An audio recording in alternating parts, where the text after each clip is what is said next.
Cuban presses. We're starting this workout off with more of a warm-up / mobility exercise. As you can tell, you're externally rotating the weight into a pressing position, press straight up, and then bring it down to the bottom position, and then eccentric contraction to bring it down to the starting position, which is an internal rotation, and then starting it over again. This is to help warm up, obviously, the rotator cuff, but also the muscles and the deltoid as well. 3 sets of 15.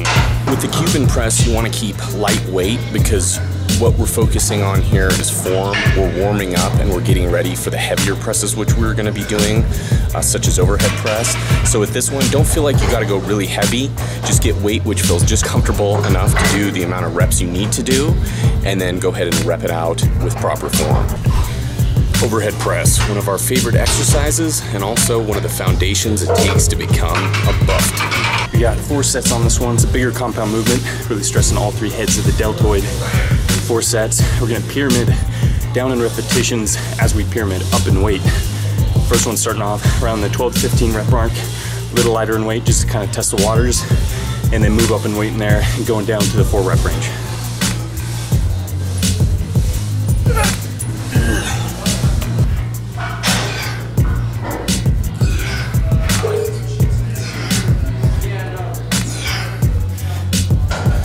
Alternating dumbbell upright rows, 4 sets of 10, supersetted with steering wheels.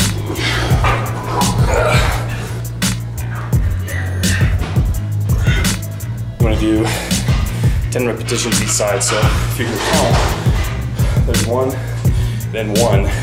So if you count each repetition, that'd be 20 total, but realistically it's 10 repetitions each side. You'll notice on the steering wheel exercise that you really have to involve your core and keep it contracted to balance you. Because what happens is, since you're pushing the weight or having the weight away from you, it draws your center of gravity away from yourself. So you have to counterbalance by flexing that core to make sure your trunk is stable throughout the exercise.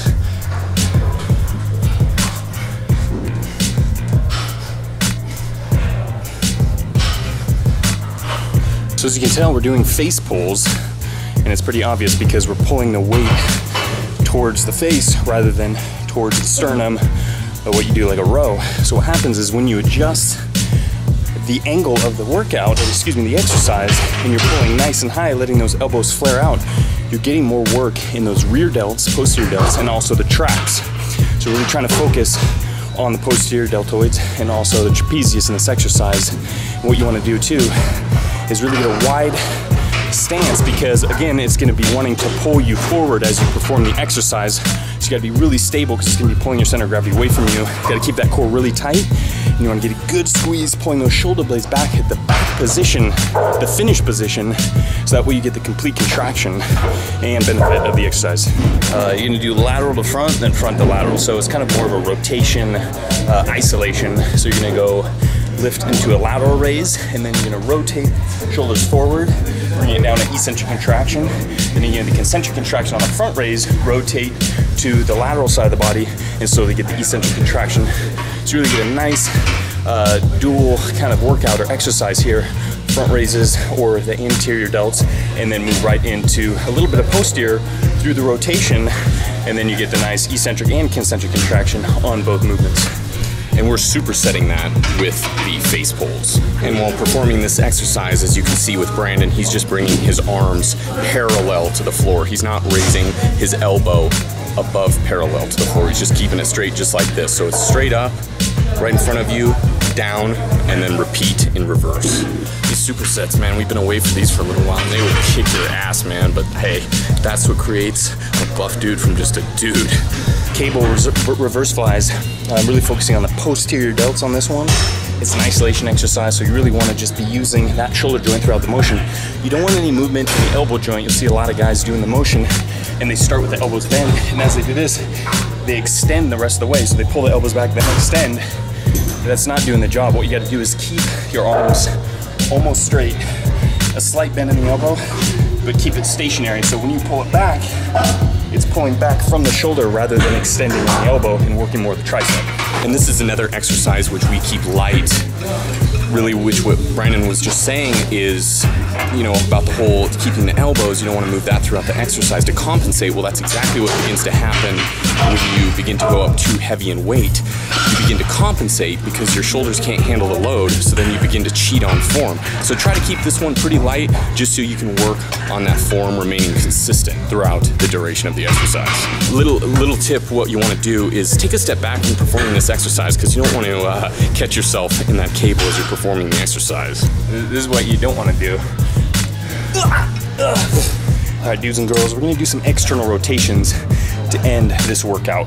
What it's really gonna be focusing on is the rotator cuff infraspinatus, and it's gonna be really working on that posterior support of the shoulder joint. And this is a lot of times neglected during the whole week, much like either forearms or calves. A small muscle group you don't really see, especially in this case, you don't see it all because it's underlining a lot of bigger muscles, but it really helps support that shoulder joint. You can't ignore it.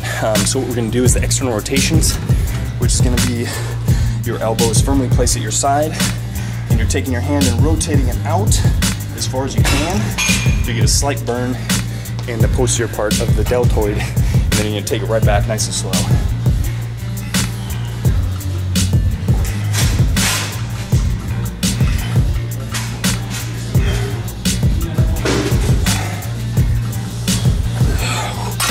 That's only 5 pounds, and it feels like a lot because it's a small muscle. You're trying to target it and isolate it so that way you can help it grow and get stronger to support the joint. What you want to notice is this is the external rotation. So you're coming out. What you want to do is too, for a test on what your strength is and what your kind of imbalances are, is do an internal rotation to compare to your external strength. So what you do is you go the other way, and you're actually pulling inward to the body, keeping the same kind of positioning as the external rotation, elbow close to the body, turning in toward the body, and then let that weight in the eccentric contraction control back, starting position, pull it in, and go back. So 5 pounds on this seems really light. So my internal rotation is obviously gonna be a lot stronger, which is kind of normal, but it's a good sign that you want to really work that external rotation to help with posture and also help out with other lifts like bench press, overhead press, that really takes a lot of stabilization in the shoulder joint during the exercise. So it's just like any other muscle group. You want to add stress to the muscle to help it grow stronger. You want to work up to 3 sets of 12 repetitions and use this exercise around 2 to 3 times per week to make sure you're constantly getting progress in strength in that muscle, especially if it's really weak. You want to start really light in weight, make sure you have the proper form, make sure you're targeting the muscle group, and then work up heavier just like any other muscle group. But you're never going to go really heavy with this exercise because, again, it's an isolation exercise and you're really trying to target the infraspinatus and also the teres minor to help support the joint. So just keep it consistent. Consistency is #1 thing. The more you do it, obviously the more benefits you get out of an exercise. Those little muscles are important too. Can't count the little guy out. And in this case, it's gonna be the infraspinatus muscle and the teres minor. Thank you, little dudes, because you help support our shoulder joints. Yep, you can't forget your muscle manlets. They may be little, but they can help you pack a big, buff dude-sized punch. And we're actually feeling pretty good, so we're gonna move on to a trap exercise after this one. Shrugs.